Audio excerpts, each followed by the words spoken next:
Waar is 'n som met die vraag los op vir x?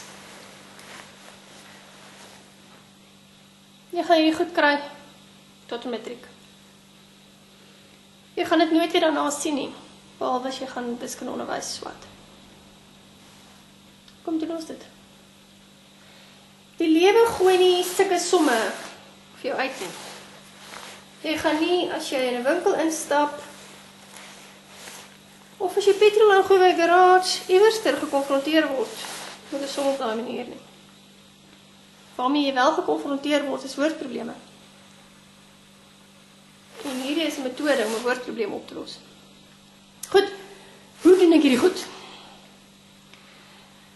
Wanneer 'n som van hierdie aard, 'n vergelyking, want dit is gelyk aan in, 'n vergelyking in Afrikaans, taal, sê soos hy so sterk soos 'n bees, sy so lelik soos die nag.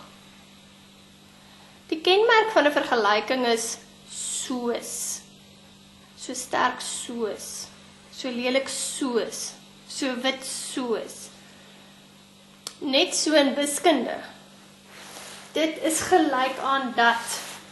Die is gelyk aan, sê vir jou, ek het te doen met 'n vergelyking. Ek vergelyk hierdie kant met iets aan daai kant. Wanneer jy 'n vergelyking het, en vir x moet oplos in die eerste graad, met ander woorde uit nie 'n kwadraat of 'n derde mag of en of mag watsoever nie,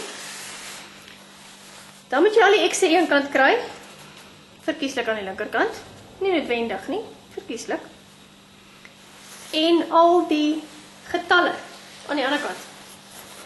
Goed. Ek het hier 'n x en ek het daar 2x. Wat laat maar aan dieselfde kant kry.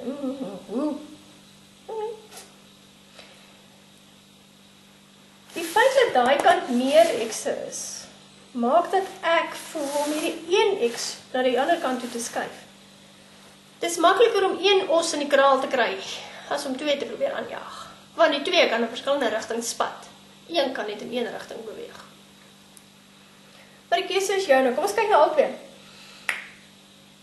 Sien nou maar, ek wil die x'e almal hierdie kant kry. My x'e moet almal aan die regterkant wees. Goed. Ek het reeds aan hierdie kant 1x, maar ek het 'n minus 4. Hoe kan ek van die minus 4 ontslaa raak? Om in die dun lig laat verdwyn, so maklik werk nie. Omdat daar tussen hom en die 4, tussen x en die 4, 'n minus is, moet ek hom plus. Want minus 4 plus 4 is 0, dan hy mos verdwyn. Dat is net 'n probleem. Ek het te doen met 'n skaal, met 'n vergelyking, met 2 kante. As ek aan die een kant van 'n skaal gewig bysit, net dink aan hierdie hangskale. As ek aan die een kant gewig bysit, dan gaan hy so opvlieg, dan gaan hy nie in balans wees nie.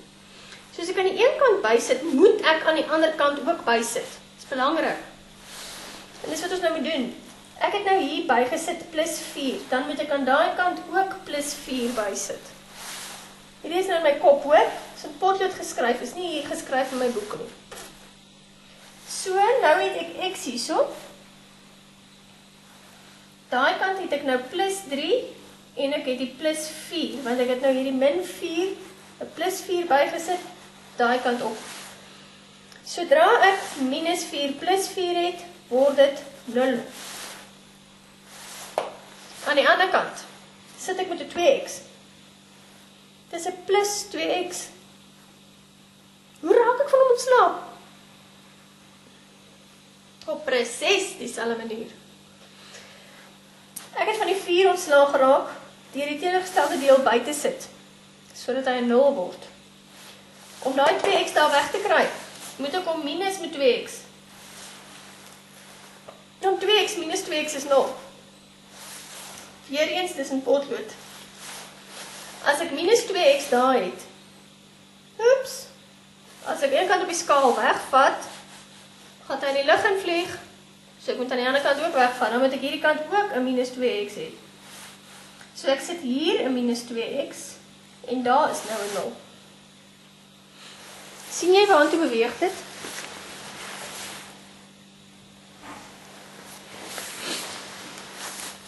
X minus 2x is minus x. 3 plus 4 is 7. Maar die vraag is nie los op vir minus x nie. Die vraag is los op vir x. Ok. Deel hierso met 'n minus 1. Want 'n minus gedeel deur 'n minus is 'n plus. As ek dit aan die ander kant doen, moet ek dit aan die ander kant ook doen. Altyd, altyd, altyd. So ek sit hier met 'n x is gelyk aan min 7. Dis 'n oplossing. Dis my antwoord.